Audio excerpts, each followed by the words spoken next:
کہ بچے کو اسکول بھیجنے سے پہلے آدمی سمجھاتا ہے بیٹا دیکھ تو اسکول جا رہا ہے، تجھے وہاں یوں رہنا ہے، تجھے ایسے دوست. لیکن ہمارے گھروں میں یہ ماحول سسٹم ختم ہو گئی کہ بچے کو لے کر بیٹھنا، ماں باپ کا سمجھانا. تبلیغ کے راستے سے جیسے اور سارے طبقوں کی ہمدردی کی جاتی ہے، ہمارے اسکول پڑھنے والے بچوں کی بھی کی جاتی ہے، کیونکہ یہ ہمارے ہیں. یہ ضائع نہیں ہو جائیں، یہ برباد نہ ہو جائیں. ضائع اور برباد نہ ہونے میں کہ یہ اگر پڑھنے جا رہے ہیں تو یہ اچھے سے اچھے پڑھیں، یہ اچھے سے اچھی ان کی پڑھائی ہو، اور یہ اچھے سے اچھے بنے. کیسا پڑھیں؟ اچھے سے اچھا، اور یہ اچھے سے اچھا بنے. کیونکہ اگر اچھے بن گئے تو دنیا کے جس شعبے میں جائیں گے ان کے ذریعے سے اللہ کے بندوں کو راحت پہنچے گی. کس کو راحت پہنچے گی؟ جس شعبے، اگر کوئی میڈیکل کے شعبے میں گیا تو پھر وہ ڈاکٹر بننے کے بعد جو پیشنٹ آئے گا اس کو کسٹمر نہیں سمجھے گا، کسٹمر سمجھے گا. اس کو دیکھنے کی نگاہ بدل جائے گی. یہ پیشنٹ نہیں ہے، یہ ایک مریض آیا ہے، اس کے علاج کے لیے آیا ہے. اس کے اندر شفقت کا جذبہ پیدا ہو جائے گا، اور وہ یہ بات سوچے گا کہ بیمار کی خدمت سے اللہ کیا دیتا ہے. بیمار کی خدمت بہت بڑی چیز ہے. کتابوں میں آتا ہے کہ بیمار آدمی اللہ کے وہاں بہت پسندیدہ ہے، اللہ کے وہاں مقرب محبوب بن جاتا ہے. اگر وہ دعا کرے تو اللہ اس کی دعا فرشتوں کی طرح قبول کرتے ہیں اس کی دعا. اور اس بیمار کو کوئی دیکھنے جائے عیادت کرنے کے لیے تو وہ اس کے لیے اللہ 70,000 فرشتوں کو طے کرتے ہیں جو اس کے لیے دعائیں مغفرت کریں. کہ اللہ کو وہ بیمار اتنا قابل رحم اللہ کی نگاہ میں ہو گیا کہ اس کو کوئی دیکھنے جائے گا اس کے لیے 70,000 فرشتے دعائیں مغفرت کریں گے. اور وہ دعا کرے گا تو اس کی دعا فرشتوں کی طرح اللہ قبول کر لیتے ہیں. اب ایک ڈاکٹر کو جب یہ فضائل ذہن میں ہوں گے تو بیمار کو کیسے دیکھے گا؟ اور ایک ڈاکٹر جو آج مارکیٹ میں کہ جو پیشنٹ آئے اس کو کیا سمجھ رہا ہے؟ زمانے کا ذریعہ سمجھے گا، کسٹمر سمجھے گا. کہ اس کا جذبہ ہی گندا ہو گیا تو اس کے مقدر سے اس کو روزے ملے گی لیکن اجر نہیں ملے گا. ایک مثال کے طور پر اسی پڑھنے والے بچوں میں ایک بچہ کسی کلاس کا استاد بنا، ٹیچر بنا، شکشک بن گیا. کیا بن گیا؟ ٹیچر بن گیا.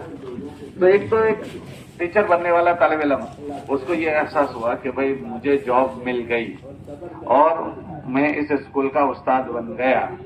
اب مجھے کیا کرنا ہے کہ یہاں پڑھانا ہے اور پڑھا کر تنخواہ لینی ہے. ایک اس کا یہ جذبہ. اور وہی بچے کی اچھی پڑھائی ہوئی، اچھے جذبات، اچھی سوچ ہوئی، اب اس کو جاب ملی. تو جاب میں اب اس کے ساتھ دو چیزیں ہو گئی. ایک تو وہ یہ سوچے کہ بھائی اس اسکول میں مجھے تنخواہ دی جاتی ہے کتنے وقت کی کہ 5 گھنٹے 6 گھنٹے میں نے اسکول کو دیے ہیں اس کی. تو گویا یہ 6 گھنٹے میری اس اسکول کے لیے ہیں.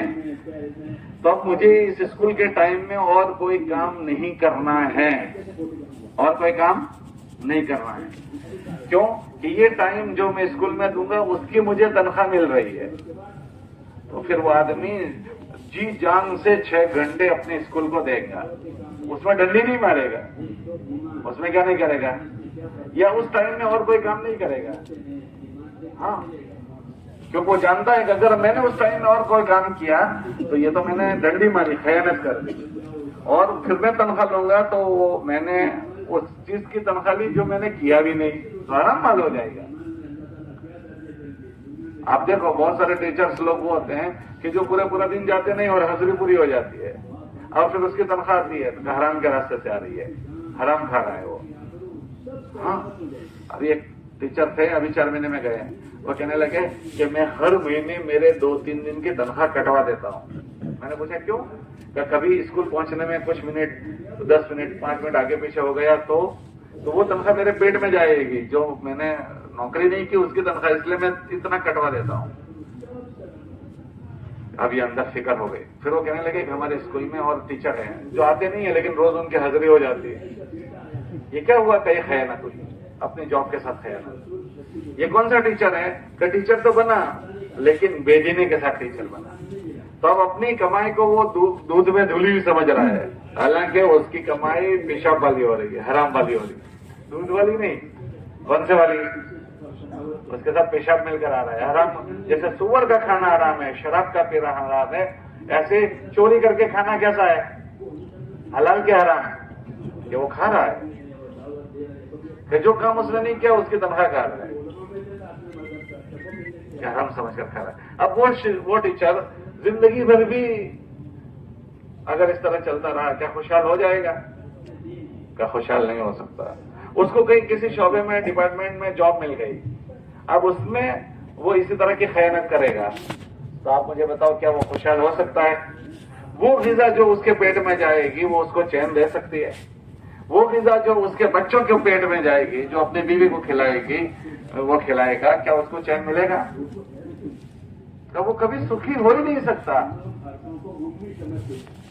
کبھی سکھ نہیں ہو سکتا. دوسری بات، اگر وہ اپنی پڑھائی کے دوران میں دینداری کے ساتھ پروان نہیں چڑھا اور اپنی ذمہ داری کو سمجھے بغیر، ایک تو یہ نقصان ہوگا جو میں نے ذکر کیا، اور اگر اس کے اندر یہ احساس پیدا ہو گیا کہ یہ میں اس کلاس کا میں کلاس ٹیچر بنا ہوں، اس سے میں آخرت کیسے بنا سکتا ہوں کہ یہ میری جاب ہے، ٹھیک ہے میری جاب ہے، تو اس میں مجھے ذریعہ بہانے کے طور پر میں پڑھاؤں گا تو مجھے تنخواہ تو ملنے والی ہے، ٹھیک ہے، لیکن اس سے میں اور آخرت کیسے بنا سکتا ہوں؟ تب اس نے سوچ کر یہ سوچا کہ یہ بچے جو میرے پاس کلاس میں پڑھنے آ رہے ہیں یہ پوری قوم اور امت اور سماج کا بھوشیہ ہے. کون ہے؟ ذرا زور سے بولو. بھوشیہ ہے. اگر ان کا اچھا گھڑتر ہو گیا، اچھی ان کی تربیت ہو گئی تو قوم، سماج اور امت کو اچھے لوگ ملیں گے. تو پھر وہ اپنا سبجیکٹ کیسے پڑھائے گا؟ دھیان سے پڑھائے گا یا ایسے ہی پڑھائے گا؟ ذرا زور سے بولو. دھیان سے پڑھائے گا. پھر پڑھانے کے علاوہ اگر ان کی تربیت کی دو چار باتیں کرنی پڑے گی تو وہ کرے گا یا نہیں کرے گا؟ ارے ذرا زور سے بولو. کیوں کرے گا؟ کیوں کرے گا؟ کیوں کرے گا؟ کہ اس نے سوچا کہ یہ بچوں پر محنت کرنا، ان بچوں کی تربیت خالی نہیں ہے، میری آخرت ہے. کہ یہ ہزاروں بچے میرے سے، بھائی 20-22 سال کی عمر میں اس کی جاب لگی، 60 سال تک وہ جاب کرے گا، تو 40 سال تک ہر سال کلاس 10 اس کے پاس آئے گی، 8ویں کی، 9ویں کی، 10ویں کی، 11ویں کی، 12ویں کی. یہ بچپن سے بچے اس کے حوالے ہوئے. اب یہ ہر کلاس والے کو اچھا پڑھا بھی رہا ہے اور ضرورت کی باتیں ان کو سمجھا بھی رہا ہے، ضرورت کی باتیں دو چار باتیں کان پر ڈال رہا ہے. اب یہ بچوں کا جو برین واش ہوگا، برین واش مینس ذہن اچھا بنے گا. وہ اچھا بنتے بنتے اچھے جذبات ان کے بن گئے، اچھی سوچ بن گئی، اچھی فکریں بن گئی. اب وہ بچہ کالج میں گیا، پھر اس کے بعد پتہ نہیں کیا کیا بنا. تو آپ مجھے بتاؤ وہ پڑھا ہوا بچہ مارکیٹ میں جب آئے گا تو اچھا آدمی بن کر آئے گا یا برا بن کر؟ ذرا بولو. اچھا. تو امت کو اچھے خدمتگار لوگ ملیں گے. اور ایک آدمی نے یہ سوچا ٹھیک ہے اس کو پڑھنا ہو پڑھے، نہ پڑھنا ہو نہ پڑھے، میرے تو بھائی 6 گھنٹے لیکچر دینا ہے، اس کو سننا ہو تو نہ سننا ہو تو. اس استاد کے پڑھانے میں اور اس کے پڑھانے میں کوئی فرق ہوگا کہ نہیں ہوگا؟ ارے بولو بھائی. ہوگا. کہ اس آدمی کی کہ یہ جاب اس کی دنیا اب نہیں رہی، اس کی آخرت بھی ہو گئی. کہ اس کو تنخواہ تو مل ہی رہی ہے مہینے کے ختم پر، لیکن وہ اپنی طاقت کی سوچ کے ساتھ لگاتا ہے کہ میرے پاس یہ پڑھنے والا، میرے پاس کوچنگ کلاس آنے والا، یہ میرے پاس ٹیوشن آنے والا بچہ یہ کل امت کا بھوشیہ ہے، کہ کل یہی قوم کا بڑا بنے گا، سماج کا بڑا آدمی بنے گا، اپنی سوسائٹی کا بڑا آدمی بنے گا. یہ اچھا باخلاق ہے، امانت دار، ایماندار، دیانت دار، تو اس کے اپنے پورے مجمع کو اچھا لے کر جائے گا. کہ ایک سوچ اس کی اچھی بن گئی تو اب اس کے پیچھے وہ اپنی جان لگائے گا. بچوں کے پیچھے پرسنل محنت کرے گا. کیسی محنت کرے گا؟ ضرورت پڑی اللہ سے مانگنے کی تو اس بچے کو اللہ سے مانگے گا کہ اللہ یہ بچہ ہمارے پاس آیا ہے کہ یہ باخلاق. پھر اس کے آگے کی پڑھائی کی بھی وہ فکر کرے گا. بعض ٹیچر ہوتے ہیں والیوں سے ملتے ہیں کہ آپ کے بچے میں گٹس ہے، اس کو اگر تھوڑا سا پروان چڑھایا جائے یہ آگے جا سکتا ہے. بولو ہوتا ہے نہیں ہوتا؟ کہ وہ اپنے آخرت سمجھے گا ان ساری چیزوں میں. تو مقدر کی دنیا تو اس کی بنے گی ہی اور آخرت بھی. اسی استاد کے پاس بچیاں پڑھ رہی ہے، بچیاں. ایک اس استاد کا ذہن یہ ہے کہ ٹھیک ہے یہ لڑکی پڑھ رہی ہے، اور ایک استاد نے یہ سوچا اپنی کلاس میں کہ یہ بچی جو پڑھ رہی ہے وہ بچی نہیں ہے، یہ بھوشیہ کی ماں ہے.